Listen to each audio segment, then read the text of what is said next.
السلام عليكم البنات، نتمنىكم تكونوا بخير وعلى خير. رجعت لكم في فيديو جديد كما العاده. فيديو تعليمي اليوم ان شاء الله. غادي نشوفوا كيفاش غادي نخدموا الكول ديال الجلابه.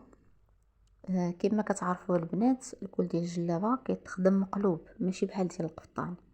هنا راني قطعت انايا هكايا، قطعت يعني خليت 10 سنتيم وقطعت الثوب وقلبته كما كتشوفوا دابا. ما بغيتش نطول عليكم الفيديو بزاف، راني قطعت انا الثوب هكا عاد باش بديت معكم التصوير. ها هو الجهه الاخرى حتى هي مقطعه كما كتشوفوا.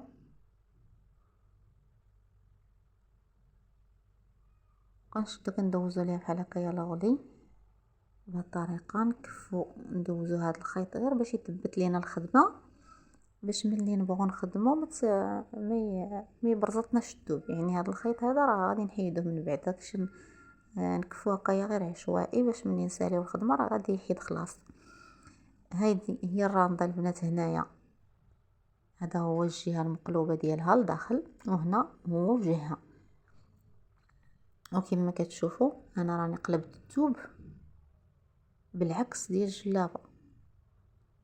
هنا البنات انا قلبت الجلابه خلاص، قلبتها كما كتشوفوا. هنا الرانده كتبان لكم مقلوبه والثوب كيبان لكم مقلوب، الا هاد الجهه اللي انا كففتها الفوقانيه راه كتبان لداخل.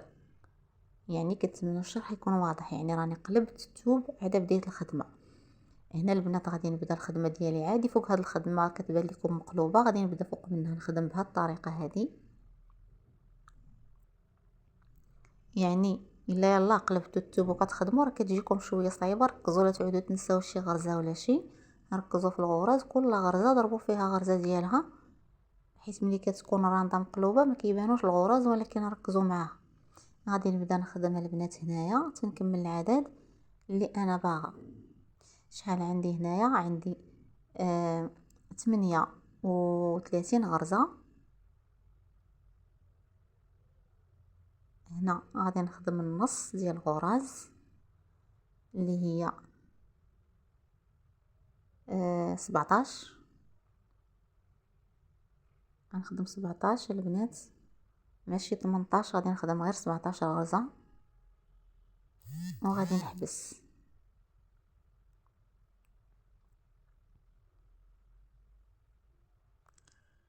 المهم هنا راني خدمت 17 وفي الاتجاه الاخر 17 وخليت جوج ديال الغرز في الوسط. هي شحال؟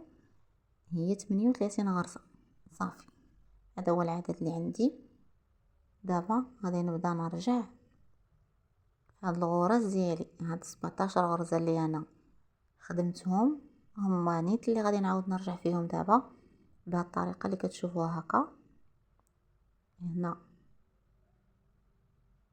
ها هو كما كتشوفوا غنجر هاد البليصه هذه القنيطات باش الا رجعت نلقى فاش نخدم، وغادي نرجع نخدم الغرز ديالي عاديين. هنا راه غادي تبدا تبان شويه بشويه، تبانوا لنا الغرز ماشي بحال اول مره اللي خدمت فوق هاد الرانده هكا مقلوبه. دابا راه الغرز كيبانوا شويه.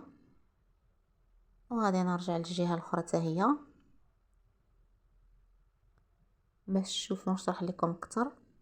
يعني راه ما باغاش نطول عليكم الفيديو بزاف، تشوفوا غير المراحل اللي هي مهمه وكنضر يعني الشرح هو واضح. غادي نرجع تاني في هذا الاتجاه هنا، نبدا خدامه به نفس الطريقه اللي خدمت الاتجاه ديال اليمين.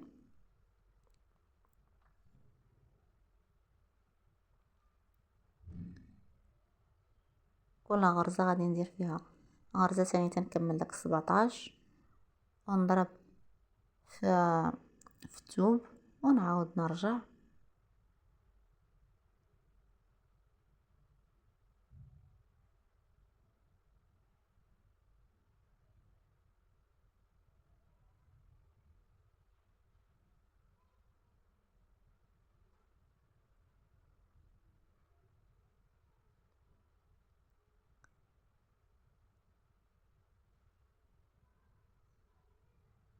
صافي هنا البنات راني يعني كملت داك هذا داك الغرز كلهم، وبقيت غادا خدامة بنفس الطريقة. المهم البنات راها يعني الخدمة راها بسيطة، خاصكم غير تركزوا فيها في الاول فقط، غير التقطاع ديال الثوب هو المهم انا اللي بغيت نوريكم البنات. وهذا والبدايه كيفاش تبداو فوق الثوب فوق الرانده اللي هي مقلوبه. اما الخدمه راه عاديه كتكملوا هذا الاتجاه وهذا الاتجاه بوحدو، كطلع الرانده بحال هكا مقسومه بهذوك جوج غرزات اللي خلينا في الوسط صافي. وكتقلبوا جلبها كيفاش كتكون البنات، راه كتكون كما كتعرفوها مقلوبه، يعني كيكون القب هكايا كيخلي الخدمه تكون ضروري بهذه الطريقه هذه مقلوبه بحال هكا. هكا كتلبس الجلابه صافي البنات. وراني لقيت القب هنايا، القب راني ديجا دايره معكم فيديو ديال القب، داكشي علاش مبغيتش نرجع ندير معكم يعني نفس الفيديو اللي ديجا دايره معكم. الا بغيتو تلاقيه ديال القب راه رجعوا للقناه، غادي تلقاو تلاقيه ديال القب في القناه بالمراحل كلها ديال القب كيفاش كيتلصق بالرانده. وكنتمنى يا البنات يكون نال الاعجاب ديالكم هذا الفيديو، ما تنسونيش من الاشتراك في القناه ولايك الفيديو وشي تعليق زوين بحالكم، والى يعني الفيديو القادم ان شاء الله.